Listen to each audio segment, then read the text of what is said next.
Rester debout par rapport à l'astral.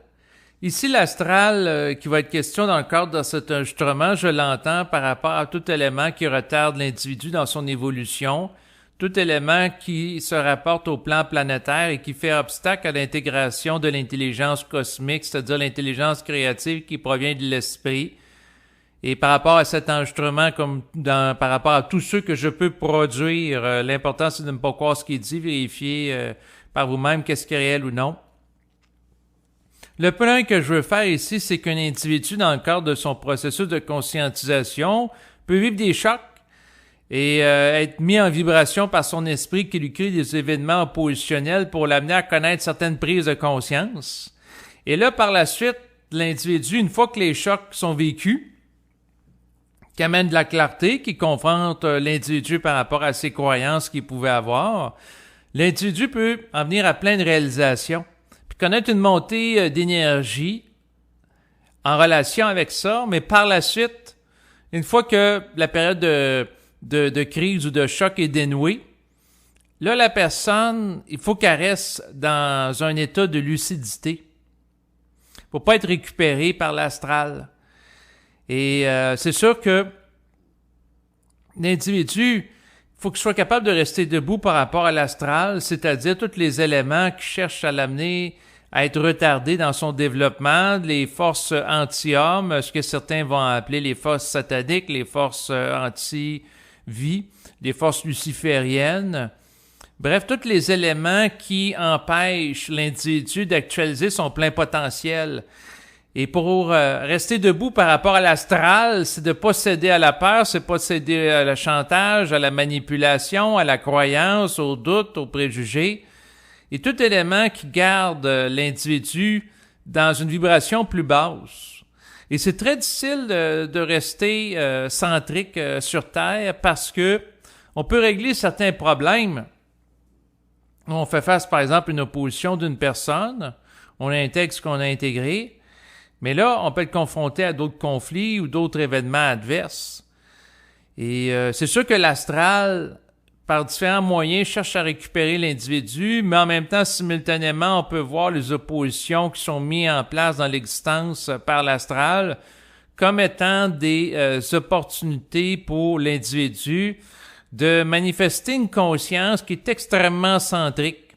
C'est-à-dire, à faire face à plusieurs oppositions continuellement, la personne développe un centre de gravité qui est de plus en plus grandissant. Et des éléments qui lui créaient des stress très grands dans le passé, dans l'avenir, ça se peut que ça lui en crée moins. C'est-à-dire que, je vous donne un exemple concret. Bon, suite à la menace d'un virus, on dit, là, on est rendu dans la première vague, ça peut créer un stress. Deuxième vague, ça peut créer un stress. Troisième vague, quatrième, cinquième. Finalement, il y a tout le temps des vagues. Puis là, à un moment donné, quand la personne est rendue à entendre parler d'une sixième vague, puis une septième vague potentielle, ça se peut qu'à un moment donné, ça ne l'empêche plus de dormir. C'est sûr que si la personne a fait face à faire preuve de précaution en lien par rapport à un virus, elle fait ce qu'elle a à faire, mais elle tombe plus dans des jeux de réflexion, comme elle pouvait le tomber avant. Donc, puis il y a un effet d'habituation dans le sens que quelqu'un qui vit un accident d'automobile, puis en vit un deuxième, ça se peut que le deuxième, il sait comment se comporter. Il y a un accident, il va appeler sa compagnie d'assurance, ainsi de suite. C'est sûr qu'on peut dire aussi en même temps que chaque accident est unique. Et c'est pas parce que la personne a un accident d'être exposée à une vague d'un virus ou un accident d'automobile que la vague sera pas plus forte ou l'accident plus important dans la vie. C'est vrai. Mais en fait, ce que l'être humain a à faire pour rester debout devant l'astral, eh bien, c'est être capable de composer avec l'adversité au quotidien et auquel il peut être exposé advenant le cas. L'individu qui est conscient, il ne cherchera pas à provoquer les conflits dans sa vie, il va chercher à avoir la paix. Par contre, si les conflits viennent à lui, il doit avoir la capacité de faire face à la musique. Et c'est sûr que je voulais mentionner en passant que l'individu qui se conscientise, il cherchera pas à glorifier la souffrance, en sens que Quelqu'un peut dire qu'il a vécu des problèmes importants, comme moi, je peux dire, écoutez, j'ai été victime de violences physiques et psychologiques de la part de mon père quand que j'étais jeune. J'ai souffert dans mon passé. Par contre, c'est un constat. Il y a eu des événements qui ont eu cours dans ma vie. J'ai connu plusieurs difficultés personnelles. À un moment donné, le logement où je suis a été sinistré parce que le logement au sous-sol a pris en feu. Le logement ici s'est ramassé plein de fumée. Puis il a fallu que je sois hébergé pendant un certain temps dans un hôtel.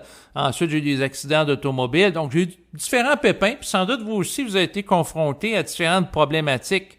Sauf que le point que je veux faire ici, ce qui est intéressant, c'est de faire l'étude des événements qui peuvent, dans une certaine mesure, nous amener à vivre de la contrariété, puis monter en vibration, puis en capacité d'opposition avec l'esprit. Et un événement qui est oppositionnel par rapport à un ne l'est pas nécessairement par rapport à l'autre, et vice-versa.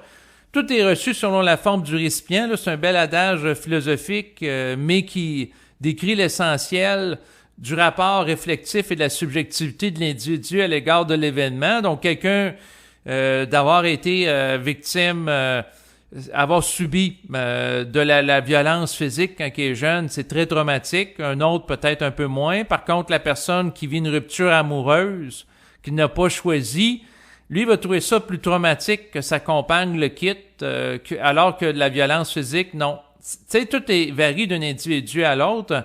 Un autre va trouver ça plus traumatique d'être sinistré. Un autre, ça avoir eu un problème de mal de dents où la personne a attendu plusieurs heures consécutives à l'urgence d'un hôpital. Donc, tout est en fonction de chacun et ça doit être respecté. Les gens n'ont pas à comparer. Ah, moi, est-ce que je souffre plus que l'autre ou pas? Ce qui est important, par contre, c'est que la personne observe par rapport à la nature de la souffrance, l'impact que ça a sur sa psyché. Puis regardez comment elle se comporte. Est-ce que par rapport à une souffrance, la personne va sombrer dans un état de dépression en lien avec elle, ou elle va rester debout par rapport à l'astral qui peut chercher à l'amener à se déprécier, l'amener à se sentir triste, etc. Est-ce que la personne va avoir comme comportement de monter en colère mentale dans un rapport de force qu'elle va générer avec son esprit en le contestant? Tu sais, quelqu'un qui vit de la souffrance dans sa vie, puis est conscient que la pensée vient d'ailleurs, puis que les événements sont programmés puis orchestrés par l'esprit, pour des raisons d'évolution, la personne peut être légitimée en ayant cette compréhension de dire, écoute, si les événements dans ma vie n'ont pas lieu par hasard, puis j'ai vécu cet événement-là parce qu'il y avait une raison que mon esprit a laissé l'événement arriver ou l'a même provoqué. Bon, on peut contester l'esprit si on comprend pas pourquoi qu'on vit cet événement-là pour avoir accès au savoir relatif à la raison pour laquelle on vit un événement et sa fonction dans sa vie ou dans la vie des autres de l'événement. Parce que l'esprit, c'est un principe d'intelligence. Donc, si, par exemple, on pose la question à l'esprit, j'ai été victime d'un sinistre, pourquoi que l'événement a eu cours? Il peut y avoir des raisons, c'est sûr qui implique le locataire d'en bas qui, par mégarde, a amené un incendie dans son logement. Peut-être que lui a fait preuve de plus de vigilance, moins de naïveté que tout va aller bien, tout est facile. Donc peut-être ça l'a amené à se densifier sur le plan vibratoire. Pour ce qui est de moi qui a eu l'impact de tout ça, l'événement m'a amené à être capable de m'adapter. Aller j'ai été temporairement dans un hôtel, ensuite dans un logement, le temps que le logement où j'étais, parce qu'il y avait de la fumée à l'intérieur, soit nettoyé. Donc, des fois, ça neutralise des craintes. Quelqu'un peut avoir peur. Si le logement passe en feu, qu'est-ce qui va arriver? La personne sait qu'avec la compagnie d'assurance, il y a un protocole pour qu'elle soit hébergée en urgence à un hôtel, puis par la suite dans un logement. Fait que dans le fond, des fois aussi, de confronter un événement choc se libère de formes de peur. Je vous donne un exemple concret. Dans ma famille, les gens se préoccupaient par rapport à ma grand-mère âgée de 98 ans, à savoir si elle attrape le fameux virus qu'on parle en cette période-là depuis l'année 2020. Aujourd'hui, en 2022, où est fait cet enregistrement. Donc, si ma grand-mère l'attrape, elle a 98 ans, puis elle a des problèmes cardiaques, elle a un pacemaker, donc elle a un appareil pour réguler le rythme de son cœur. bon, ben la crainte que les membres de ma famille avaient, puis moi-même à un certain niveau, bon, ben si elle l'attrape, elle peut mourir. Donc, ça crée vu qu'elle est fragilisée au niveau du cœur, puis est avancée en âge, ainsi de suite. Donc, l'une des craintes qu'on pouvait avoir, c'est par rapport à ça. Puis finalement, l'événement a fait, puis le concours de circonstances, de situation, a fait qu'elle l'a attrapé, puis finalement, elle est passée à travers. Mais tant que la personne n'est pas confrontée à l'événement, elle peut avoir de la peur puis de l'anxiété d'anticipation. Donc, même chose par rapport à certaines de ma famille que je connais qui ont eu le virus, ils avaient peur de l'attraper. Puis c'est sûr qu'en passant, que la personne ait peur ou ait pas peur de l'attraper, si la personne dans sa programmation c'est de l'attraper, elle va l'attraper ou s'il devient un événement adverse aussi. Donc, ce qu'il faut comprendre en lien avec la psychologie évolutionnaire, la conscience supramentale que les gens peuvent avoir à intégrer au quotidien, c'est que tout est marqué, tout est su. Et des fois, on l'oublie. Moi-même, je suis le premier. Puis moi-même, la raison pour laquelle je fais l'enregistrement, c'est des points d'autothérapie que je fais dans ma vie à travers la parole que j'utilise à cette fin. Pourquoi que je prends la parole maintenant? La fonction fondamentale de ma prise de parole, c'est que j'ai vécu une période très tendue dans les derniers jours. Une période où je connaissais une tension énergétique très forte, là, tu sais, quand que ça fait plusieurs nuits que tu dors 4 heures par jour. Parce que tu as un problème qui t'agite le mental par rapport à une personne, ben là, qui me préoccupait beaucoup, ça m'a grugé beaucoup d'énergie. Oui, je me suis fait astraliser dans de la réflexion, je suis transparent avec vous, puis avec moi-même aussi. Mais par rapport à ça, le point, c'est que j'ai fait des constats de la naïveté, tu sais, que j'avais. Donc, et là, il faut que j'intègre les constats que j'ai faits, que je continue à fonctionner avec ces constats-là, même si la personne avec laquelle j'avais une divergence, un conflit, ça s'est résolu. On a trouvé un terrain d'entente. Mais le point, c'est que l'opposition m'a amené à réaliser certaines choses, mais il ne faut pas que je me fasse réastraliser par la suite. Donc, c'est la raison pour laquelle je fais cet enregistrement présentement.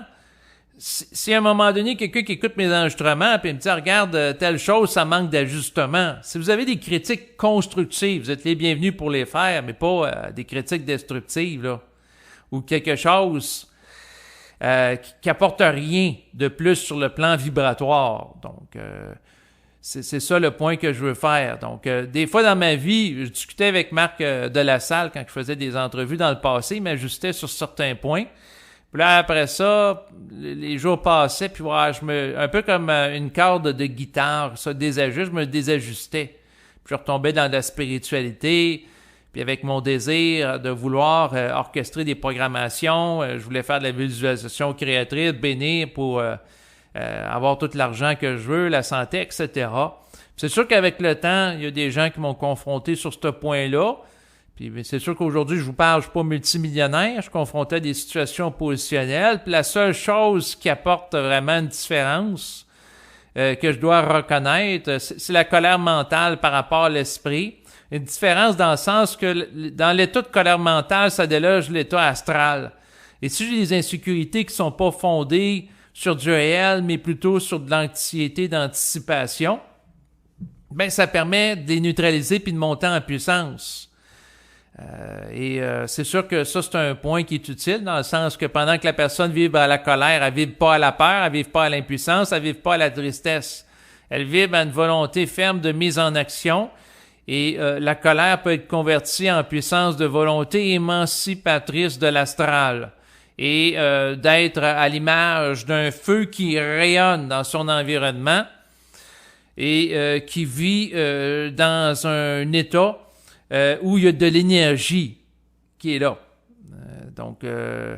Autrement dit, la colère mentale, c'est un état d'être qui favorise l'actualisation d'une créativité, d'une capacité d'aller chercher des réponses à l'intérieur de soi-même pour régler des problématiques, donc une force de mise en action qui peut amener l'individu à aller trouver en lui-même des réponses auxquelles il n'aurait pas accès autrement, car il n'aurait pas l'autorité vibratoire pour pouvoir accès aux réponses. C'est-à-dire que la colère mentale donne une puissance d'interception psychique où il va aller recueillir des éléments utiles dans sa vie auxquels il n'aurait pas accès autrement dans l'optique de régler des problématiques. Et avec le temps, les choses auxquelles que j'ai à faire face dans mon cas, peut-être que c'est le cas de certains d'entre vous, d'où la raison pourquoi que je fais des enregistrements, c'est d'être capable de composer à l'adversité et aux contrariétés du quotidien sur plutôt plusieurs plans. Puis l'incertitude permanente. Ouais, j'aurais pu faire une capsule là-dessus, le composer avec l'incertitude permanente parce que on se dirige vers des temps incertains. Au moment où ce qui est fait de cette capsule-là, il y a eu ce que certains appellent une crise associée à un virus. On se dirige plus vers une situation là, d'inflation, voire potentiellement de crise économique. Le coût de l'alimentation augmente. Il y a une guerre en Europe de l'Est. Ensuite, le coût de l'essence augmente. Bon, il y a différentes choses. Le coût de l'habitation au Québec augmente simultanément. Et c'est une période qui crée un climat d'incertitude, dans le sens qu'en moins de 2 ans, si on pense à la réalité québécoise, le litre d'essence a doublé. Il y a environ 2 ans, il était sous la barre de $1. Avant la pandémie, il était peut-être à $1,15. Ensuite, il est tombé à 95 sous. Ensuite, il est rendu à $2,15 là, au moment où je vous parle à Montréal. Donc, ça crée de l'incertitude. C'est sûr que si le coût de l'essence double, puis ensuite les denrées qui sont transportées par camion, et aussi le coût de l'essence quand dans la production végétale, animale. Donc, c'est sûr que si la machinerie qui consomme de l'essence est utilisée dans le cadre de l'agriculture pour produire des poireaux, des carottes est utilisée, la facture est tout le temps refilée aux consommateurs. Donc, on vit dans une période très incertaine.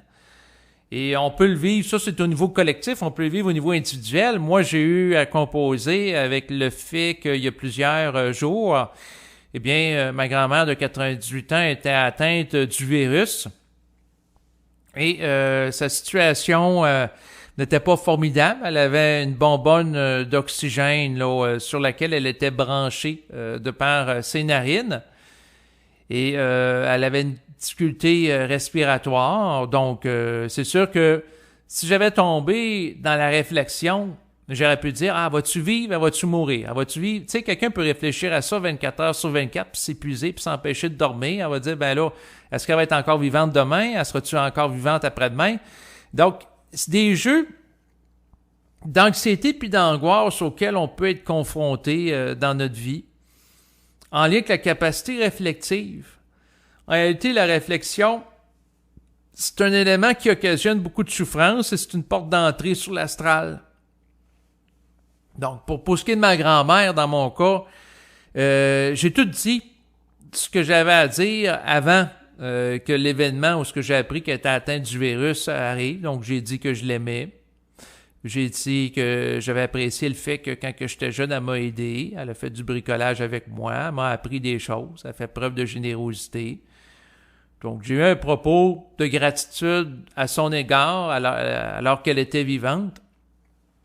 Donc, moi, cette situation-là de savoir qu'elle pouvait mourir d'une journée à l'autre, ça me faisait vibrer un petit peu, mais pas tant que ça. Parce que j'avais tout dit ce que j'avais à dire. Dans ma tête, j'étais en paix par rapport à elle.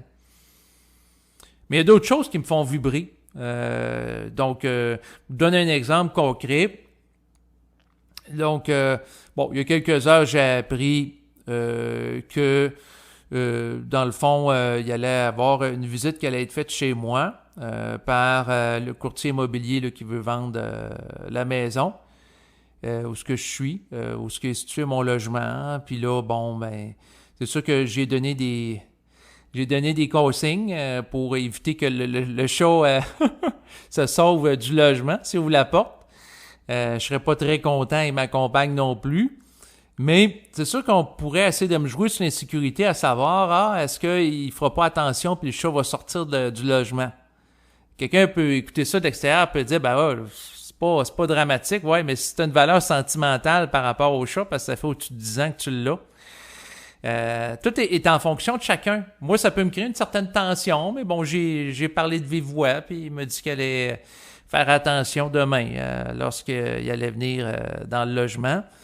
Fait qu'il y a toujours des petites choses comme ça dans la vie. Ça, c'est un petit niveau de contrariété. Il y a des gens qui, en Ukraine, peuvent se faire lancer un missile sur leur maison du jour au lendemain. Là, c'est sûr que on s'entend, c'est pas le même niveau de menace, mais chaque personne est confrontée à différents niveaux des menaces. En fait, même quelqu'un qui sortirait sur la rue au Québec peut se faire frapper. Il n'y a pas besoin d'avoir peur d'un missile qui dévie d'une trajectoire ou ou de se faire mitrailler. Non. Quelqu'un qui sort de chez lui peut être heurté par une automobile. Toutes sortes de choses qui peuvent arriver.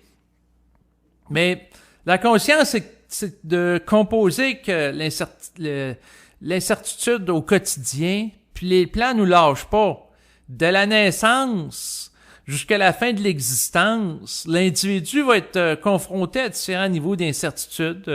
Incertitude, ça peut être, quelqu'un qui a pas beaucoup d'argent, il vit de l'incertitude parce qu'il sait pas comment il va arriver à la fin du mois. Puis quelqu'un qui en a beaucoup, il peut vivre de l'incertitude parce qu'il peut avoir peur de perdre son argent ou qu'il y ait un crash boursier. Donc, les gens qui soient très riches ou très pauvres peuvent vivre différents niveaux d'incertitude. Et peu importe le pays et la situation. Au niveau occulte, ce qui est intéressant de voir, c'est que l'esprit, par rapport aux individus qui sont appelés à vivre le phénomène de la fusion, va chercher à amener ces gens-là à changer dans ce qu'ils sont. Donc, quelqu'un qui fait beaucoup d'anxiété ou qui a peur constamment, l'esprit va amener l'individu à confronter ses peurs, puis à neutraliser l'astral qui est derrière ses peurs, puis à monter en puissance. C'est ça le travail qu'il va faire l'esprit. Puis l'esprit aussi va amener l'individu à reconnaître l'intelligence des autres. Quelqu'un qui est très intelligent sur le plan intellectuel peut mépriser celui qui a moins d'intelligence intellectuelle ou moins de vocabulaire pour décrire la réalité. Et s'il fait ça, il pêche par orgueil, tôt ou tard, il va être ramené à l'ordre par l'esprit. Et c'est sûr que ça se peut qu'il y ait des gens qui aient une conscience très précise au niveau intellectuel, beaucoup de capacité d'abstraction, un vocabulaire très vaste, mais si la personne elle réalise les limites de son comportement parce que, à quelque part, c'est comme la personne qui sait plein de choses, mais finalement, elle n'est pas capable de changer un pneu puis elle a une crevaison. Bon, l'autre qui a des compétences mécaniques, mais peut-être pas un vocabulaire aussi sophistiqué, il va être bien content qu'ils viennent le dépanner. Donc, autrement dit, plus qu'on est intelligent, moins la personne est appelée à être orgueilleuse. Et elle est appelée aussi à apprécier l'intelligence des autres. Dans mon cas, c'est sûr que par rapport aux gens de mon environnement, je vais apprécier, par exemple, l'intelligence de ma belle-mère, donc la mère de ma compagne. À un moment donné, je parlais avec ma compagne, puis j'expliquais que il va faire chaud cet été, et là, j'avais pas de climatiseur, puis là, j'ai dit, je pourrais en acheter un. Puis là, elle dit, ouais, mais pourquoi que tu prends pas le climatiseur de ta grand-mère, vu qu'elle est rendue en résidence de personnes âgées? Et l'idée était bonne. Elle a soulevé un point intéressant. J'ai demandé l'autorisation à ma grand-mère et j'ai pris son climatiseur. Après tout, rendu en CHSLD, elle n'a plus besoin de climatiseur chez elle. Elle réside plus là. Et mais cette idée-là n'était pas venue par moi-même. Donc, c'est son intelligence qui m'a donné accès à ça. Et ça m'a amené à apprécier son intelligence très pratique.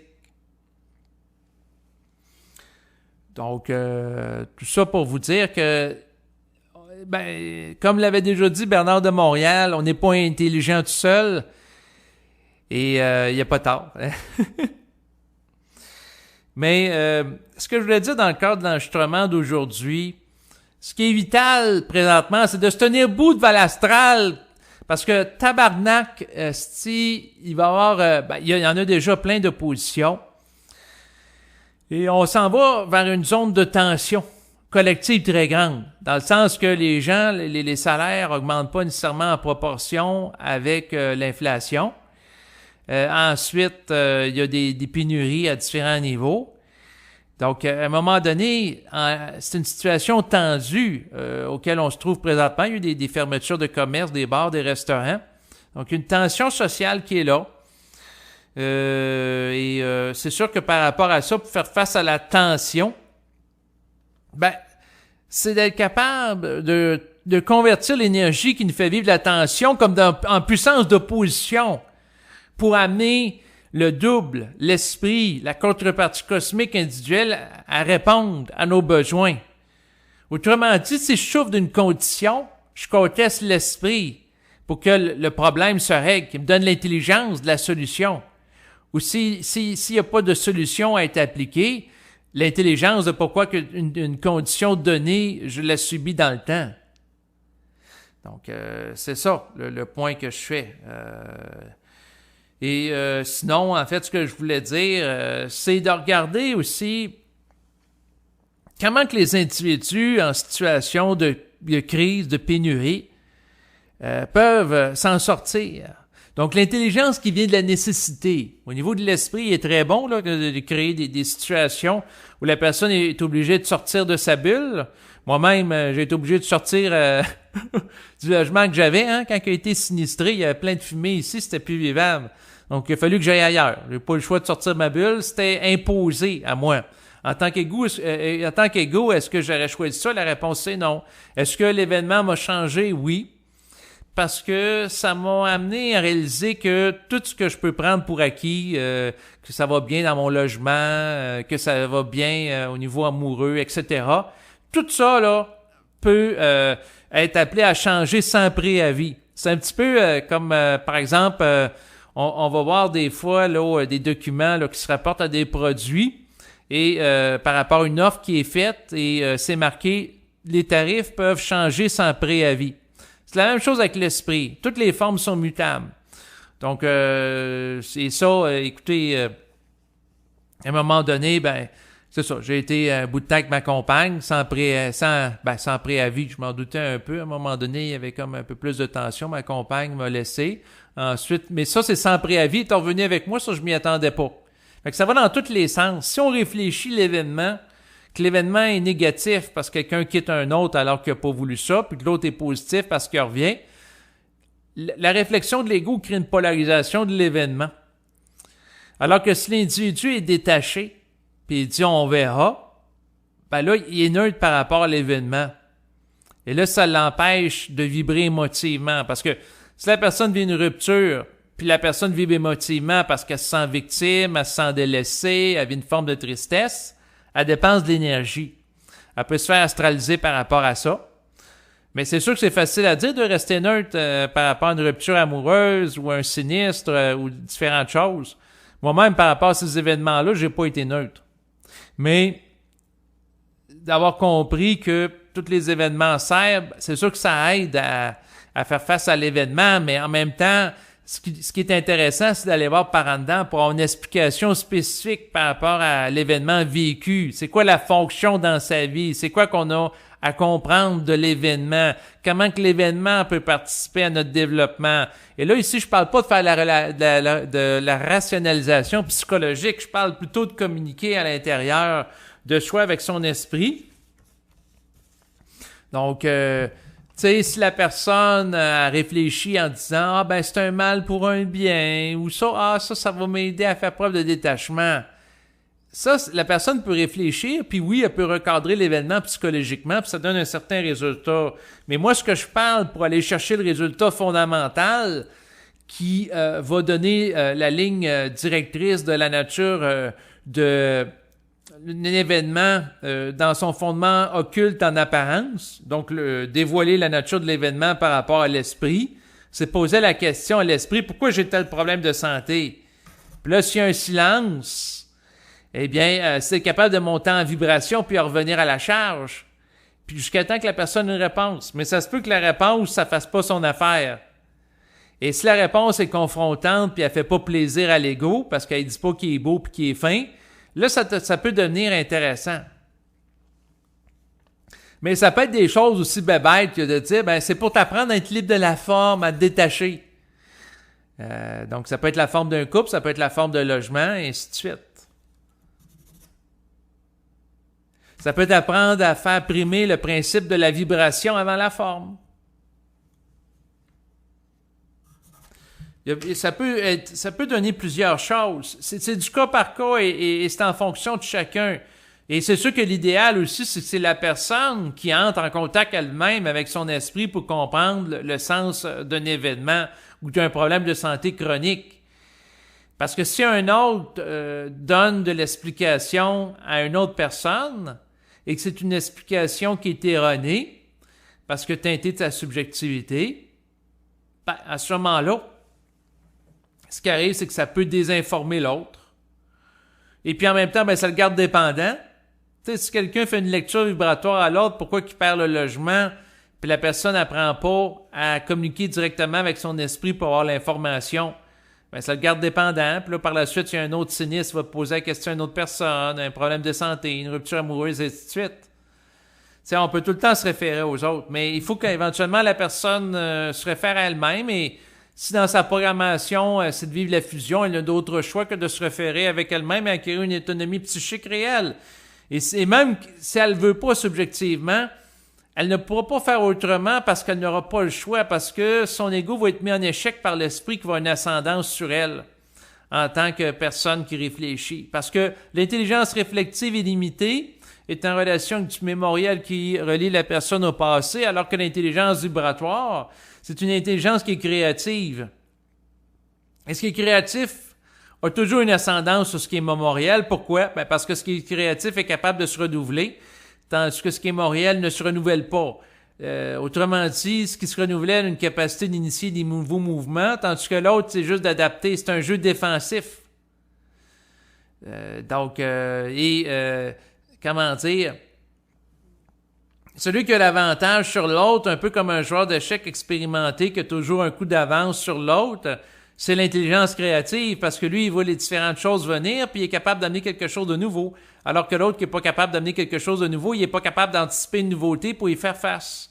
Il peut être confronté à une nouveauté, l'intelligence astrale va s'adapter par rapport à ça, puis ensuite récupérer la forme pour astraliser l'individu, puis faire d'une instruction supramentale de la connaissance que la personne va mémoriser.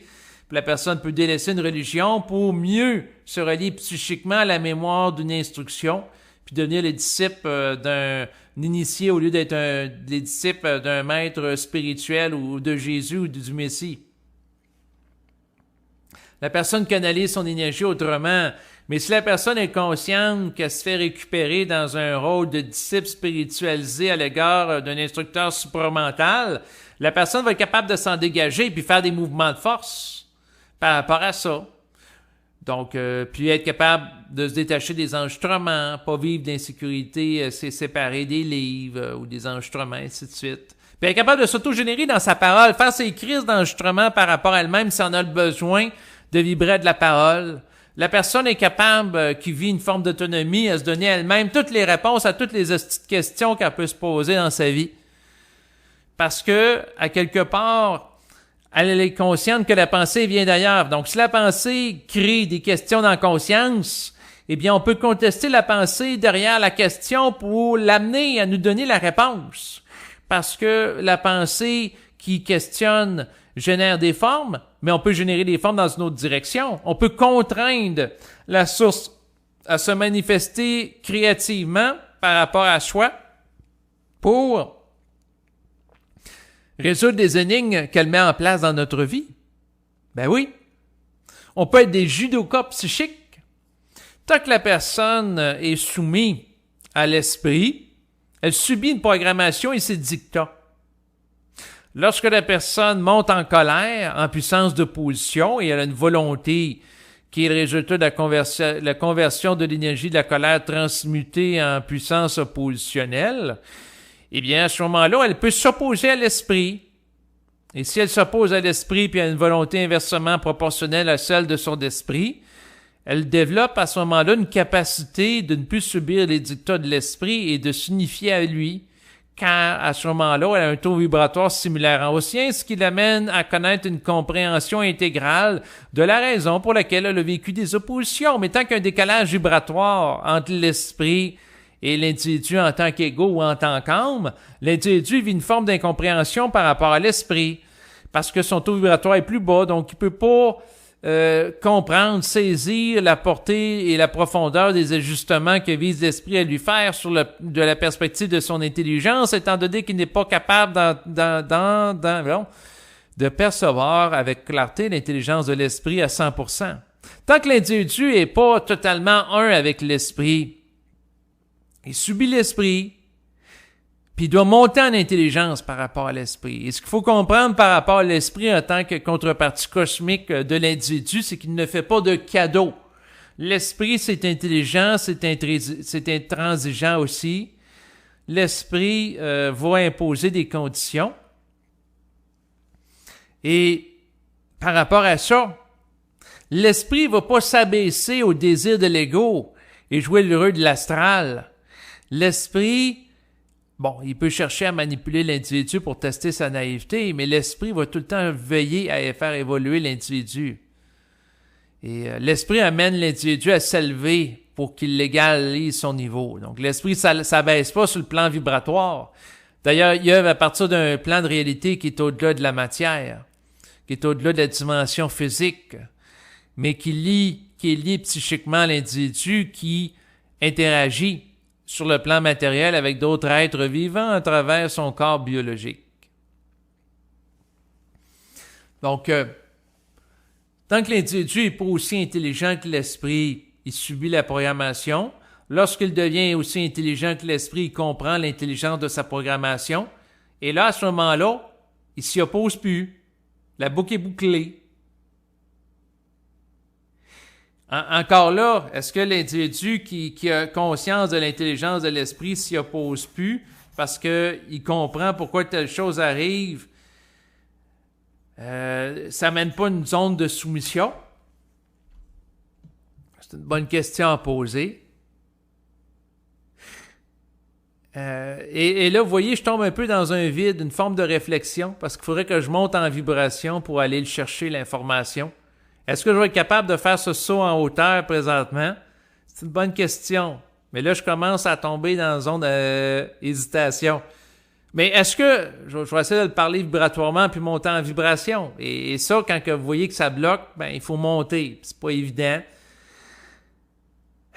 Est-ce que lorsque l'individu réalise l'intelligence de l'esprit, la boucle est bouclée et à ce moment-là, il ne s'oppose plus par rapport à la condition de l'esprit parce qu'il réalise que c'est ça? Ce que ça me dit intérieurement, c'est que l'individu qui monte en intelligence peut s'opposer à une condition de l'esprit qui lui est imposée en ce passé, parce que à ce moment-là, c'est le temps que la condition qu'il subit prenne fin, étant donné qu'elle n'a plus de fonction adaptative, étant donné que l'individu est adapté à une situation, une circonstance. Autrement dit, quelqu'un, par exemple, qui souffre de privation ou de pauvreté, pour des raisons d'ajustement vibratoire, bon, ben si l'individu fusionne avec l'esprit, il peut contester les restrictions financières qu'il connaît et lui demander d'avoir un mode de vie décent. Et si le mode de vie ne cherche pas à contraindre l'ego pour l'ajuster, à ce moment-là, l'esprit est obligé de convenir que c'est intelligent que l'individu ait accès à plus de ressources financières, étant donné que lui, en tant qu'esprit, il va pouvoir bénéficier d'un ego ajusté qui va gérer efficacement les finances dans l'optique de se manifester créativement. Mais là, ce que ça me dit, c'est qu'au niveau financier, l'individu va avoir accès à un potentiel financier qui est à la mesure de qu'est-ce qu'il peut générer sur le plan physique en relation avec qu'est-ce qui est intelligent qu'il vive. Mais si je pose la question, est-ce que quelqu'un, par exemple, qui conteste le fait qu'il est multimillionnaire va lui permettre de devenir multimillionnaire? La réponse, c'est non. Par contre, s'il est mandaté par l'esprit pour accomplir quelque chose, et son mandat, c'est de mettre en place plusieurs technologies sur la Terre et qu'il a besoin d'argent pour pouvoir les déployer à la surface du globe. Donc, un peu comme Stark, là, qui va être dans la télésérie des Marvel, là, qui va être Iron Man, là, l'homme multimillionnaire qui est riche, qui est un petit peu l'archétype d'Elon Musk qu'on a ici, dans le contexte présent, là, qui possède plusieurs technologies, donc les autos électriques Tesla, avec les entreprises presque autonomes avec des robots, ensuite le Neuralink qui va lier les gens avec un ordinateur, ensuite SpaceX pour envoyer des gens sur Mars. Donc, si la personne, au niveau de l'esprit, a à mettre en place plusieurs technologies simultanément, l'esprit va s'organiser pour que la personne soit multimillionnaire. Par contre, est-ce que c'est l'esprit qui est derrière Elon Musk? Ça, c'est un autre sujet, parce qu'il peut y avoir des forces astrales qui vont chercher à financer des individus puis s'organiser qu'ils soient riches parce que ils vont chercher à amener ces individus à introduire des technologies de contrôle au sein de la population mondiale pour maintenir leur emprise sur lui. Tandis que l'esprit qui va chercher à amener le développement ou le déploiement de certaines technologies, ça ne sera pas dans une optique de rendre l'être humain esclave, mais ça va être dans l'optique de rendre l'être humain un plus grand vecteur d'énergie sur la Terre qui va permettre une évolution créative. Et est-ce que des gens qui véhiculent de la technologie peuvent être confrontés à de l'astral puis à de l'esprit, puis connaître des mouvements ambigus? La réponse c'est oui. Puis aller dans une direction puis dans une autre en fonction de la fluctuation vibratoire? La réponse est oui. On peut regarder qu'est-ce qui s'est passé dans les derniers jours avec Elon Musk. Donc, Elon Musk qui va acheter Twitter, une grande quantité d'actions pour, de ce que je comprends, être l'actionnaire majoritaire et pour permettre aux gens de s'exprimer librement sur ce réseau social. Bon, plusieurs personnes étaient contents. Enfin, il va nous libérer. Il va restituer la liberté d'expression. Puis finalement, on apprend qu'il recule par rapport à la transaction. Donc, finalement, on fait miroiter qu'il va être là pour sauver puis restituer les libertés individuelles, si on croit à ça. Puis finalement, il recule. Il y a des forces qui l'ont amené à reculer. C'est intéressant à regarder. Mon but, c'est pas d'explorer Elon Musk, bien que c'est une personnalité publique qui m'amène à le commenter, un peu comme on peut commenter des politiciens. Mais le point que je veux faire, c'est que différentes forces avec différents agendas qui complexifient les choses. Mais fondamentalement, ce qu'on a à faire en tant qu'individu, c'est de s'occuper de sa vie puis d'être bien dans sa peau. Puis de comprendre pourquoi qu'on vit des situations qui peuvent être d'abondance ou de privation. Puis moi, avec les années, je suis toujours sur les gardes par rapport aux bonnes nouvelles qui est annoncées, là. On nous annonce, vous allez être plus libre, vous allez voir, vous allez avoir ci, vous allez avoir ça. Comme là, présentement, au moment où je vous parle, eh bien, le port du masque n'est plus obligatoire au Québec. Donc, il y a plus aussi le passeport lié à l'injection. Donc, les différentes mesures ont tombé. Mais, moi, avant de me réjouir, je vais attendre, comme j'expliquais avec quelqu'un récemment, j'ai dit, je vais attendre qu'il se passe au moins 1 an, sans mesure. Parce que au Québec, présentement, on est en période électorale, c'est-à-dire dans moins de 6 mois. Il va se tenir des élections, c'est-à-dire pour le mois d'octobre. Et par rapport à ça, ce que j'ai à dire, les membres du gouvernement, ils ont intérêt à faire plaisir au peuple, à leur dire que ça va bien dans le réseau de la santé, que là, on peut diminuer les mesures à cause qu'ils font une bonne gestion en lien avec la crise actuelle, puis le virus. Tu sais, c'est des gens efficaces, puis grâce à ça, ils peuvent réduire les mesures, puis c'est grâce à leur bonne gestion, et ainsi de suite. Ils peuvent nous chanter un discours comme ça, ou diminuer les mesures en sous-entendant que ça va très bien pour eux dans la gestion de crise, etc. Mais ce qu'il faut réaliser, c'est qu'ils ont un agenda électoraliste. Moi, j'ai l'impression que les mesures vont revenir en force à partir du mois d'octobre. Une fois que les membres du gouvernement vont être nommés pour les élections au début du mois d'octobre 2022 au Québec, probablement, ça va être un retour du passeport puis d'autres mesures. Mais bon, je ferai pas de prophétie ici, je vais m'arrêter. Ça, c'est ma tendance liée au signe du Verseau. Moi, je suis Verseau ascendant Balance. Dans mon côté Verseau, je me préoccupe beaucoup de l'avenir. Dans le côté positif, ça m'amène à anticiper des mouvements et avoir une conscience, dans le meilleur des cas, d'avant-garde. Mais dans le pire des cas, comme tout élément, il y a toujours 2 polarités, hein. On peut être à la fois à l'avant-garde puis à s'intéresser, à écouter des films de science-fiction comme je vais me le faire une fois de temps en temps pour voir certains développements technologiques, à quoi pourrait ressembler la société de demain. Par contre, en contrepartie, ben ça peut amener à faire de l'anxiété par rapport à l'avenir. Fait que l'avenir, je la garde en suspension. Donc, je la réfléchis pas présentement. Il arrivera ce qui va arriver, c'est tout. Et ce que je voulais vous dire, ben, c'est que tout peut changer, puis ça se passe rarement comme qu'on le pense. Depuis que je suis jeune, je suis régulièrement surpris de la tournure des événements. Donc, on pense qu'il va se passer quelque chose.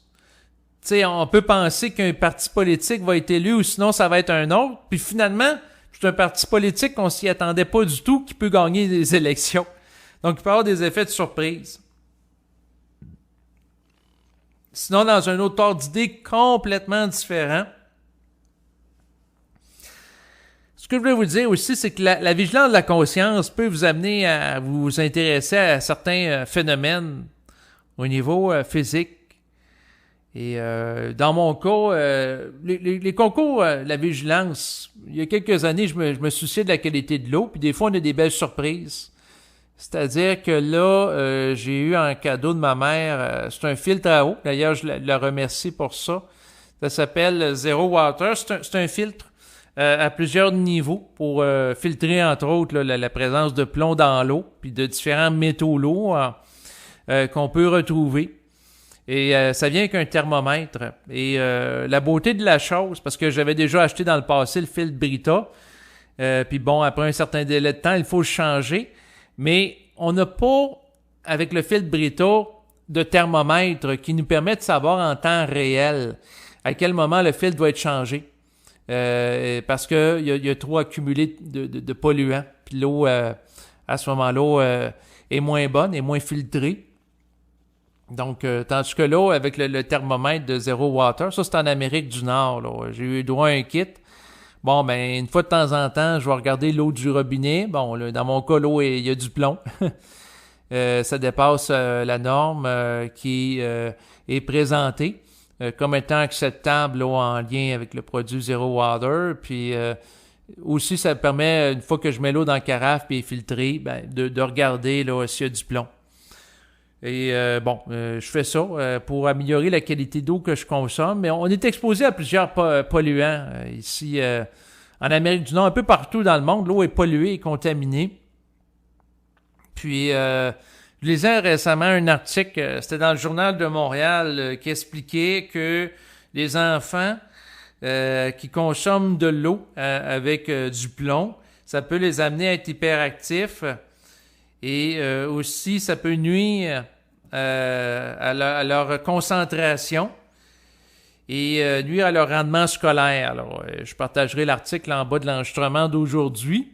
Donc, à ce moment-là, ça devient utile de se préoccuper de la pollution de l'eau.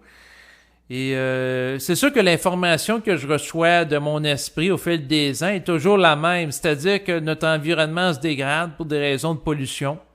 Au fil des décennies, la vision que j'ai par rapport à l'avenir est toujours la même, c'est-à-dire qu'éventuellement, on va être tellement exposé à de la pollution à travers l'eau, aussi par rapport à ce qu'on va appeler les perturbateurs endocriniens, c'est-à-dire certains produits chimiques qu'on peut retrouver, par exemple, dans les pesticides, dans les ongles, donc les retardateurs de feu. Il y a différents produits de notre environnement qui peuvent perturber le développement humain, donc entre autres par rapport à des femmes là, qui sont enceintes de fœtus. Ça peut nuire à la santé, développer des problèmes de santé importants, et ainsi de suite. Donc, tu sais, quelqu'un qui veut rester en santé, ça prend de la vigilance. Et c'est sûr que par rapport à ça, les perturbateurs endocriniens, j'ai écouté des documentaires intéressants. Là, vous voyez, là, dans mon enregistrement, là, je tombe un peu plus intellectuel. Là. Je suis moins dans une grosse affaire vibratoire. Et là, je vais vous partager même des notes que j'avais prises en lien. Mais il y a une mise en vibration réelle qui a été faite dans mon cas face aux perturbateurs endocriniens que vous pouvez étudier. Vous avez plein de vidéos là-dessus là, sur Internet. Mais c'est parce que ce qui est intéressant par rapport à ça, c'est que ça a un impact sur notre santé, d'être renseigné par rapport à ça. Puis bon, quand on est jeune, on nous dit « Ah, ben si vous fumez, si vous prenez de l'alcool en trop grande quantité, de la drogue, ça peut nuire à votre santé. Vous êtes exposé à des poussières d'amiante aussi. » Ça a pris des décennies avant que ça soit reconnu, là, la cigarette puis d'autres choses. Mais bon, présentement, il y a d'autres menaces. Mais quand que j'étais jeune, on me parlait pas de ça, les perturbateurs endocriniens, là. Non. Donc, autrement dit, c'est quelque chose qui, à mon avis, va être de plus en plus parlé dans l'avenir. Et j'ai écouté des documentaires, puis je me suis fait une petite synthèse par rapport à ça. Donc, je vais vous lire des notes. C'est sûr, je suis un petit peu plus cérébral, là, mais dans un esprit de générosité par rapport à un sujet que j'ai trouvé intéressant à étudier. Puis comme c'est pas encore très, très connu, pas autant que la cigarette ou d'autres choses, bon, ben, c'est pour ça que je vous en parle. Donc, j'ai écouté des documentaires. Vous allez avoir les liens en bas de l'enregistrement. Et les constats que je fais en lien avec ça sont les suivants. C'est-à-dire qu'il y a des emplois, entre autres, qui vont entraîner une plus grande exposition aux perturbateurs endocriniens qui peuvent amener à développer des problèmes de santé importants. Dans un documentaire, je ris, mais c'est pas drôle.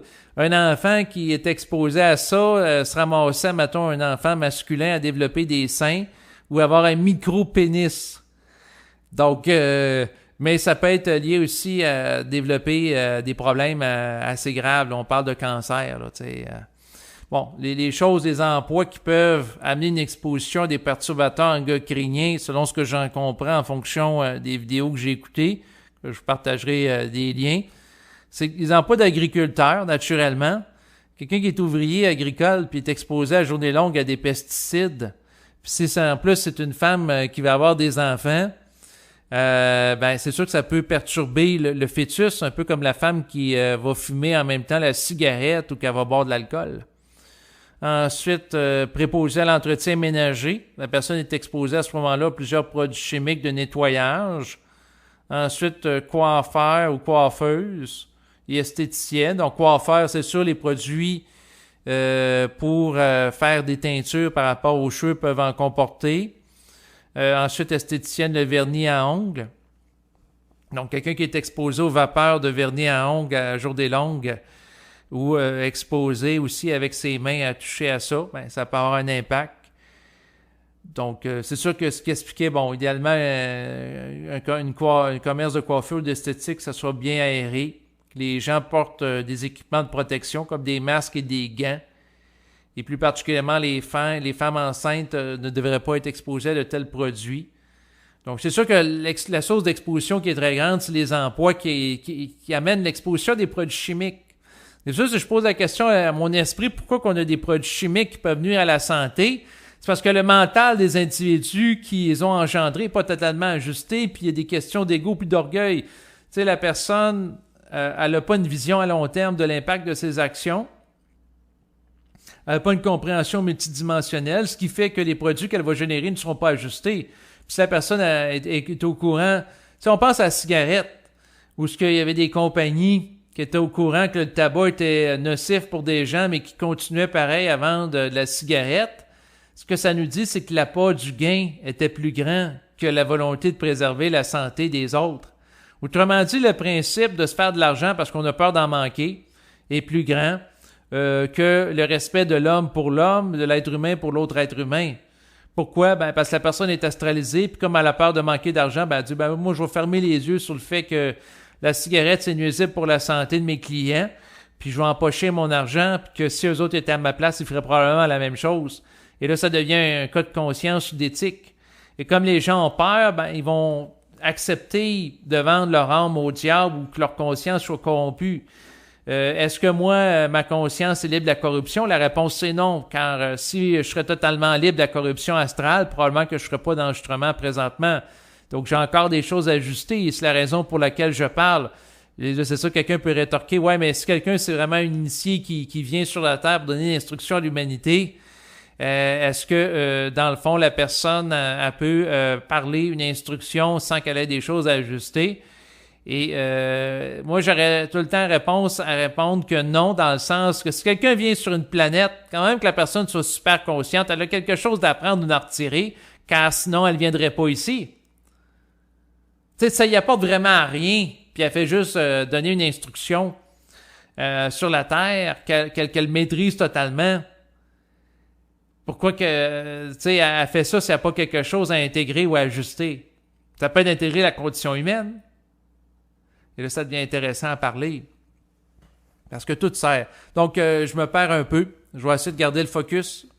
Donc, les perturbateurs endocriniens qui amènent, entre autres, une diminution du quotient intellectuel dans le fameux documentaire « Demain, tous crétins », c'est qu'il y a des gens qui font l'observation alarmante qu'au fil des dernières décennies, le quotient intellectuel des gens, de l'ensemble de la population, a tendance à diminuer. Et ça sera en relation, entre autres, l'hypothèse explicative à l'exposition à des produits chimiques toxiques qui nuisent au développement des êtres humains, des individus. Et ça sera en relation, entre autres, avec l'augmentation du nombre d'autistes. Donc, les cas d'autistes, aujourd'hui, ça a augmenté des déficit de l'attention, alors que il y a 20, 30 ans ou 50 ans, on n'entendait pas autant parler. Il y a des gens qui vont dire, aujourd'hui, on diagnostique plus, les critères sont rendus plus stricts pour porter un diagnostic. Sont rendus plus ouverts, pour des choses qu'on prenait comme anodin. Là, on prend ça au sérieux, puis on inclut ça dans un diagnostic parce qu'il y a une sensibilité plus grande aux défaillances de la psychologie de l'individu et ses fonctions cognitives. Oui, ça peut être possible que la sensibilité des gens plus grande aux autres amène à avoir plus clarté certaines problématiques qui passaient sur le radar. Dans le sens qu'autrefois, par exemple, des gens qui étaient victimes de violences psychologiques, on n'en parlait pas. Ce qui était parlé, c'était la violence physique.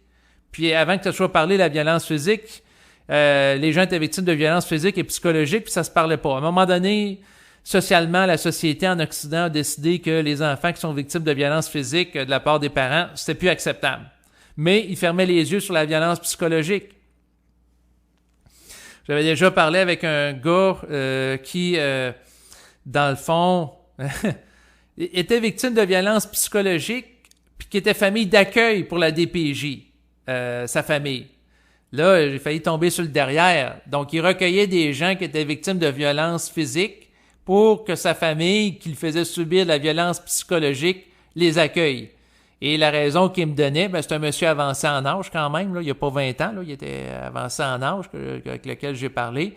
Ce qu'il m'expliquait, c'est que au niveau de la protection de la jeunesse ici au Québec, il préférait à ce que un enfant ne soit pas victime de violences physiques, quitte à ce qu'il soit exposé à la violence psychique, mais au moins avoir un toit, qu'être dans la rue.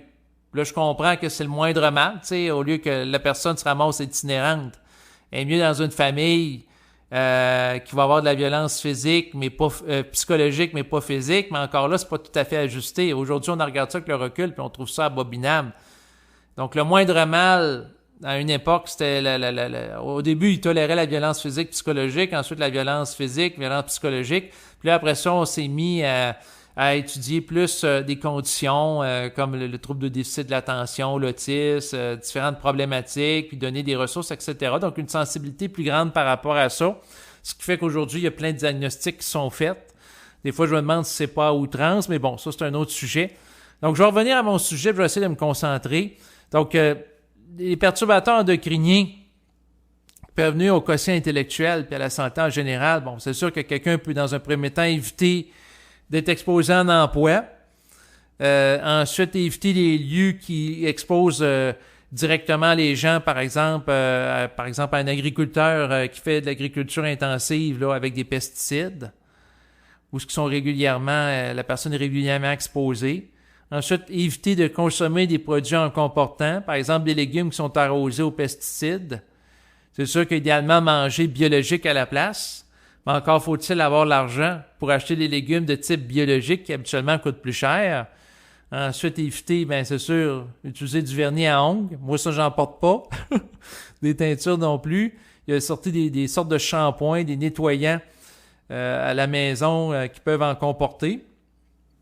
Sinon, sur le plan éthique, éviter d'encourager les entreprises qui amènent la production de perturbateurs endocriniens parce que ça se diffuse un peu partout dans l'environnement. Une fois que c'est diffusé dans l'air, ensuite, ça peut retomber au sol, un peu comme les pesticides.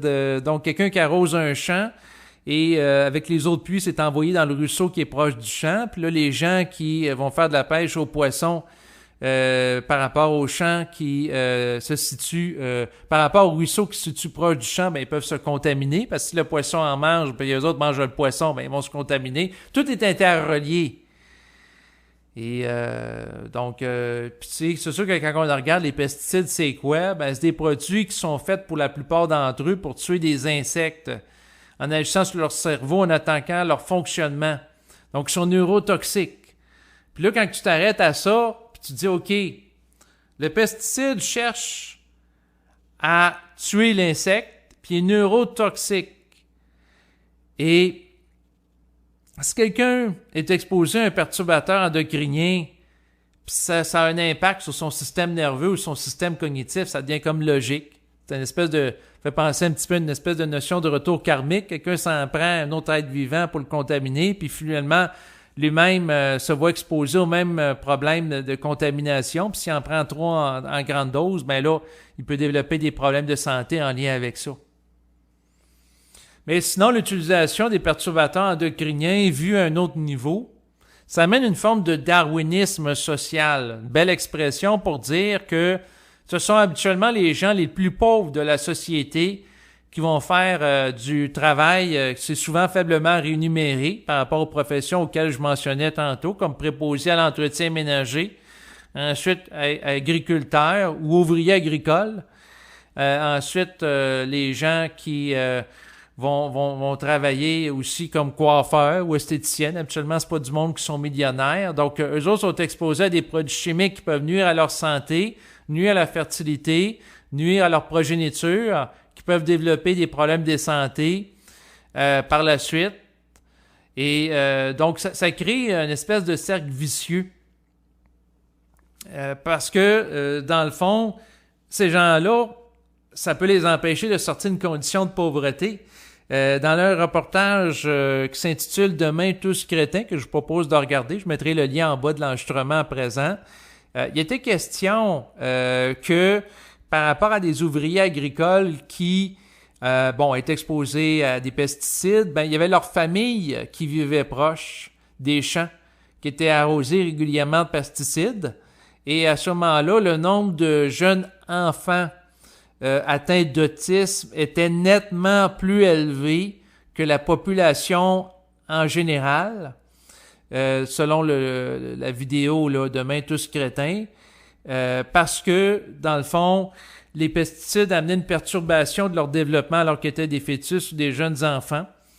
Et à ce moment-là, ces gens-là, naturellement, qui sont atteints d'autisme, ils ont besoin de plus de soins. Mais là, si la personne est pauvre parce qu'elle est agricultrice puis elle n'est pas multimillionnaire, puis elle n'a pas l'argent pour payer l'adaptation scolaire à ses enfants, ou le réseau scolaire est pourri puis il ne donne pas accès aux ressources, ou il y a des délais de plusieurs mois, la personne est dans le pétrin. Puis là, l'enfant qui a de la difficulté à se développer sur le plan scolaire, à ce moment-là, il ne fera pas des grosses études à l'université où ça va être très compliqué. C'est la difficulté à avoir accès aux ressources. Fait que probablement qu'il va être obligé de faire un métier avec des tâches qui sont simples, donc peut-être ouvrier agricole, s'il en a la capacité. Et donc, à ce moment-là, qu'est-ce que ça fait? Ça crée, au niveau social, le maintien d'individus d'une génération en génération dans une situation d'être au bas de l'échelle, dans une situation de pauvreté. Et les gens qui sont plus riches puis qui bénéficient des produits de l'agriculture, mais qui n'ont pas été exposés aux pesticides en travaillant comme ouvriers agricoles, eux autres ne subissent pas directement cette condition, mais indirectement, s'ils mangent les légumes qu'ils produisent, sont exposés à un certain dosage, à certains pesticides. Et de toute façon, ce qui arrive aussi, c'est que les premières personnes qui vont être touchées par rapport à ça, c'est les gens les plus vulnérables de la société, qui sont exposés aux produits chimiques, mais par la suite, c'est l'ensemble de la société. En fin de compte, parce que les produits se diffusent dans l'eau, les airs, etc. Donc, c'est une contamination qui s'opère, puis ça nuit déjà à la fertilité. De certaines personnes. Ça nuit aux grossesses. Ensuite, ça nuit au développement normal du fœtus. Et c'est sûr que éventuellement, cette condition évolutive qui est liée à l'utilisation des perturbateurs endocriniens devrait être corrigée par les individus nouveaux qui auront à le faire. Bon, c'est sûr qu'à une échelle individuelle, il y a des choix de consommation qui peuvent se faire. Dans le sens de ne pas encourager les produits qui comportent des pesticides. Il y a différentes actions à différents niveaux. De toute façon, moi, mon mandat, c'est pas de réformer le collectif. J'ai pas la vibration pour ça.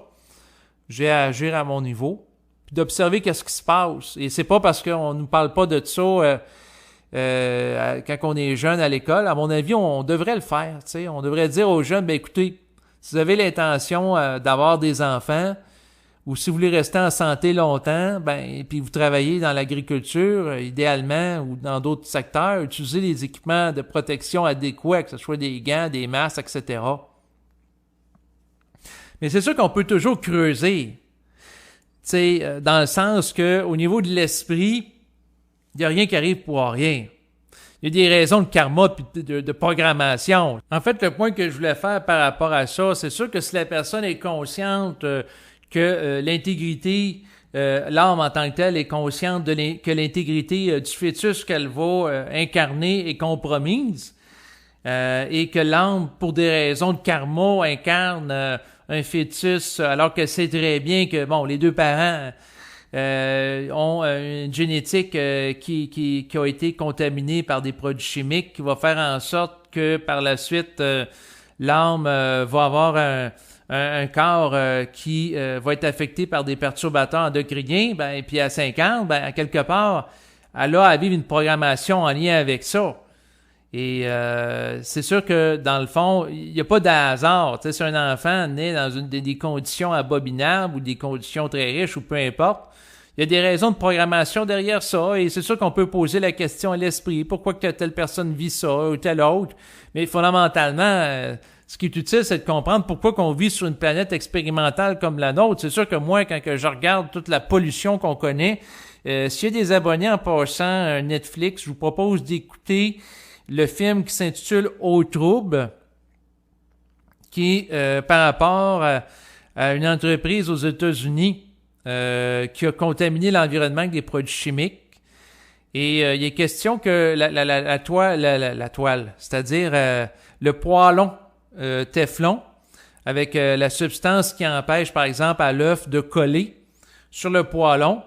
Quand ça a été développé à l'origine, ça comportait un produit qui, si chauffé à certaines températures, ça peut être toxique pour l'individu. Et c'est sûr que si on s'entend, si ça se dégage du poêlon, puis on mange l'œuf, puis l'œuf est induit du produit, puis c'est nuisible pour la santé, on se contamine progressivement en utilisant le Teflon qui se rapporte par rapport à ça. Et donc, en lien avec une substance chimique.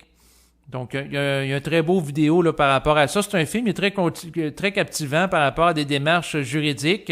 Et là, l'avocat fait la démonstration que l'entreprise, selon la vidéo Dupont aux États-Unis, était consciente que le produit qui était mis par rapport au poêlon Teflon, entre autres, puis il y a d'autres produits qui en comportent aussi, en termes de revêtement, étaient toxiques, mais qui ont laissé faire pareil. Et après ça, ça se retrouve dans l'environnement. Il y a eu des animaux qui ont été contaminés. Là, on parle entre autres de vaches, de l'eau potable de contaminée d'une petite municipalité aussi, et ainsi de suite, dans le documentaire. Donc, c'est un documentaire très intéressant, mais ça fait voir le dédale évolutif dans lequel on se trouve, où l'être humain fait des expériences avec des produits chimiques, puis contamine les autres. Donc, résultat, il faut être extrêmement vigilant par rapport à tous les produits qui nous entourent. Et c'est sûr que j'écoutais récemment l'épicerie, puis il y avait dans une vidéo, en fait, il était question que, si vous voyez que par rapport au savon à vaisselle ou d'autres produits, c'est indiqué éviter le contact avec la peau où ça peut amener une irritation des yeux ou de la peau, posez-vous des questions. C'est parce que le produit a un impact par rapport à soi. Puis là, j'ai changé mon savon pour un savon écologique là, à vaisselle. Puis là, il n'y a pas de mise en garde comme ça. Donc, même chose pour certains produits pour faire du ménage. Donc, c'est sûr que si ça marque consulter un centre antipoison si vous en absorbez en grande quantité, puis c'est du savon à vaisselle, et vous nettoyez vos ustensiles avec du savon à vaisselle, puis on s'entend de l'eau de vaisselle, vous risquez d'en boire et d'en absorber par la suite. Parce que, vous pouvez essuyer, mais il peut en rester encore des traces, posez-vous des questions. Moi, ce que je trouve déplorable, c'est que cette éducation-là, par rapport aux produits, les perturbateurs endocriniens, le savon à vaisselle, les détergents, l'eau par rapport au plomb. C'est toutes des choses que, quand j'étais jeune, je n'ai pas appris ça à l'école. Puis là, il faut faire des démarches, puis il faut se renseigner. Puis là, j'ai été une boutique écologique, puis là, j'ai acheté du savon à vaisselle. Puis là, j'ai réalisé que, bon, le détergent à lessive aussi, il faudrait que je le change. Là, c'est tout le temps de se réajuster à un autre état de compréhension. Alors que par défaut, bon, le savon à vaisselle que ma mère utilisait ou les membres de ma famille, bon, souvent sur le pilote automatique, on fait du copier-coller, on reproduit les comportements de consommation par rapport aux produits ménagers achetés par les parents. Dans ce cas-là, il faut faire autre chose. Et ça demande de l'ajustement. Ça demande de l'énergie, mais quand on a une conscience qui est vigilante, ben, à un moment donné, il faut aller de l'avant par rapport à certaines choses. Mais tout ça, ce que je déplore, c'est qu'à un moment donné, les gens vont se réveiller collectivement.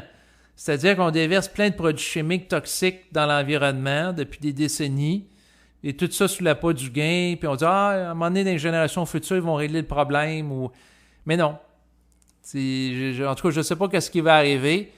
Et aussi, je trouvais ça intéressant. Je vais vous partager ça aussi. J'ai écouté la vidéo récemment d'Elisabeth de Caligny par rapport, c'est un gars en Afrique qui, lui, il s'appelle Credo Mutois. Fait que lui, par rapport à lui, ce que je trouvais intéressant, c'est que, bon, Elisabeth Caligny, c'est une conteuse. Dans l'enregistrement précédent, je faisais référence à Tycho Xavier. Là, j'écoutais sur cela, sur Credo Mutois. Bon, c'est un gars en Afrique, il dit avoir des contacts avec extraterrestres, c'est un guérisseur. Puis lui, ce qu'il expliquait, puis c'est pourquoi que j'en parle, c'est que il disait les extraterrestres, entre autres les petits gris, puis d'autres aussi qui contactent des gens, ils vont dire aux gens « c'est important le respect de l'environnement ». Puis là, les gens vont interpréter ça comme « il y a une conscience plus élevée que la nôtre, ils veulent qu'on soit en santé, il y a une conscience plus vaste de l'interconnexion des espèces et tout. » Puis il dit « Ben non, c'est pas ça pantoute. Eux autres, qui sont intéressés à ce que vous ayez des corps biologiques en santé, parce que si vous prélevez du sperme ou des ovules, ben à ce moment-là, ils veulent que votre matériel génétique soit viable pour l'utiliser. C'est pas de l'amour face à la nature ou de l'amour altruiste à l'égard de l'environnement. C'est tout simplement par pur intérêt égoïste par rapport à leur qualité de spécimen. C'est un petit peu comme un être humain qui veut que ses souris soient en santé. Parce que si ces souris sont malades puis il a besoin de leur prélever des ovules ou etc., ben, il sait que le matériel génétique risque d'être corrompu. Fait que là, à ce moment-là, quand tu écoutes ça, tu peux, dans le fond, vivre un choc. Moi, j'ai eu un choc parce que depuis le départ, puis beaucoup de gens de haute spiritualité qui vont parler des extraterrestres comme étant les bienfaiteurs de l'humanité, en disant, bon, quelqu'un qui vit un contact avec les extraterrestres, un peu comme quelqu'un qui vit un phénomène de mort imminente, vivrait un phénomène d'expansion de conscience, où la personne a un plus grand souci des valeurs humaines, de l'égalité, de la justice et du respect de l'environnement. Et on verrait ça comme étant les extraterrestres qui créent une ouverture d'esprit à une valeur qui amène l'individu dans un développement de conscience qui est beau. Et là, il dit non. Eux autres, ce qui leur intéresse, c'est que vous ayez une qualité génétique adéquate, surtout s'ils font des croisements entre les extraterrestres et les êtres humains.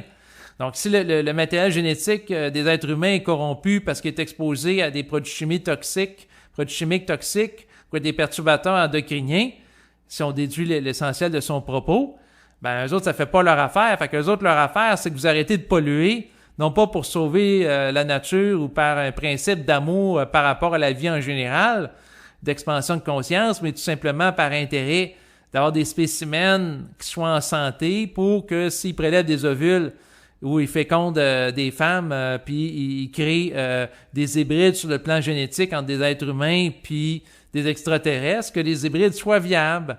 Donc, que la génétique de l'être humain soit propice à des expérimentations qui donnent place à de la fertilité, parce que l'être humain, au fil des décennies, devient tellement pollué par des perturbateurs endocriniens puis des produits chimiques toxiques qui sont relâchés ici et là dans la nature, que l'être humain devient stérile. Ben, eux autres, ça ne servira plus à rien de faire des abductions ou de kidnapper des êtres humains temporairement pour leur prélever du sperme ou des ovules ou leur implanter des fœtus. Ça sera plus utile. Fait qu'en vertu de ça, ils peuvent dire puis induire l'idée dans la pensée de l'être humain faut qu'il respecte l'environnement. Puis là, l'être humain, sous hypnose, va rencontrer quelqu'un, puis il va dire, les extraterrestres me dit c'est important de respecter la nature. Et l'hypnothérapeute peut dire, regardez, les extraterrestres ont un grand souci pour la vie des êtres humains. C'est des êtres vraiment d'amour, altruistes. Alors qu'en réalité, c'est pas nécessairement le cas. Mais en même temps, il peut exister d'autres types d'êtres extraterrestres qui ont des intentions réellement bienveillantes par rapport à l'humanité. Mais ça, c'est sujet de discussion. Et de toute façon, l'individu face aux phénomènes extraterrestres, comme n'importe quel phénomène ou entité qui existe dans le cosmos, l'important, c'est de faire preuve d'esprit critique par rapport à tout ce qui peut être dit, ne pas adhérer spontanément en forme et de vérifier vibratoirement qu'est-ce qu'il y en est réellement pour pas se faire avoir, pour pas se faire manipuler par de belles paroles ou de belles pensées induites dans l'esprit. Mais quoi qu'il en soit, c'est pas intelligent de polluer l'environnement et que l'être humain a des corps qui soient pollués, qui l'amènent progressivement à avoir des problèmes de fertilité ou de santé importants. Ça, c'est clair. Bon, je vais parler un peu des perturbateurs endocriniens et des produits chimiques parce qu'on vit dans une situation où il y a de plus en plus de produits chimiques. La façon que je vois les choses, c'est qu'au fil des décennies, des générations, de plus en plus de gens vont devenir stériles. Ce qui va faire en sorte que, les techniques de fécondation assistée, in vitro et autres, ça va être les gens qui ont l'autorisation des autorités gouvernementales. Et si on met en place un système de crédit social, c'est les gens qui sont jugés par le gouvernement comme étant de bons parents potentiels, de bons citoyens, qui vont avoir les unités de crédit et la cote de crédit requise pour avoir une permission, un permis de donner naissance à un enfant par des voies gouvernementales assistées. D'ailleurs, présentement au Québec, on voit par exemple, quelqu'un qui fait faire de l'insémination parce qu'il y a des problèmes de fertilité, les frais peuvent être remboursés en partie par le gouvernement, par rapport à des programmes de procréation assistée. Puis là, je vois une voie qui peut se dessiner en lien avec le crédit social, un peu comme les gens qui ont en Chine où chaque interaction est surveillée. Puis si ça correspond à la moralité sociale, la personne gagne des points. Puis elle est évaluée comme étant une bonne citoyenne qui a le droit de se reproduire. Ça peut être un scénario, mais, comme je le disais tantôt, il peut y avoir des surprises puis différentes choses qui arrivent. Quoi qu'il en soit, ce que je voulais mentionner par rapport à ça, si les gens ont un souci de leur santé puis sont mis en vibration par rapport à ça, c'est de regarder qu'est-ce qu'ils consomment. Des fois, ça fait des années qu'on utilise des produits chimiques. Moi-même, j'utilisais le même savon en vaisselle. Puis à un moment donné, tu regardes la description, avertissement, si vous en consommez, allez dans un centre antipoison, etc. Faut voir à quel point c'est bon pour la santé. Et c'est à l'individu qui est mis en vibration par l'esprit pour être en santé. Mais ça, c'est un autre sujet. Il y a des gens qui vont être mis très en vibration pour se soucier de la santé, d'autres non. Ça dépend qu'est-ce qu'ils vont accomplir. C'est quoi leur séjour sur Terre. Tu sais, si la personne a sa programmation est programmée pour vivre sur la Terre jusqu'à 50 ans, ça sert pas à grand-chose qu'il y ait nécessairement un souci maniaque de la santé comme quelqu'un qui va se rendre jusqu'à 100 ans. Donc, tout ça est à contextualiser. Tu sais, c'est comme j'ai un ami qui est mort à 56 ans puis il fumait le cigare. Lui, ça ferait peut-être pas grand-chose d'avoir un souci maniaque par rapport à la santé ou d'étudier en détail c'est quoi les perturbateurs endocriniens, les produits chimiques, dans le fond, qui sont ingérés en plusieurs doses qui peuvent amener à développer des cancers et autres. Tout le temps, c'est une question de contexte et de mise en vibration. Et l'intelligence de l'individu puis de l'ego qui s'ajuste à l'esprit puis qui se maintient dans l'ajustement de conscience, c'est d'agir en conséquence. Donc, comme disait Daniel Ménard, qui était l'intérieur de Bernard de Montréal, ça revient au principe de vibrer puis d'agir pour faire ce qui est intelligent. Sinon, ce que je veux mentionner, c'est qu'il est possible que la grande surprise que les gens vivent, c'est qu'il y a une masse critique rapide soit atteinte de gens qui ne veulent plus être exposés à des produits chimiques qui sont toxiques, qui sont des perturbateurs endocriniens qui nuisent à la santé, aux grossesses, aux fœtus et aussi à la fertilité des humains. Donc, c'est une masse critique rapide, grandissante, que les gens disent non par rapport à l'exposition à ces produits-là, arrêter de consommer aussi des produits qui en impliquent.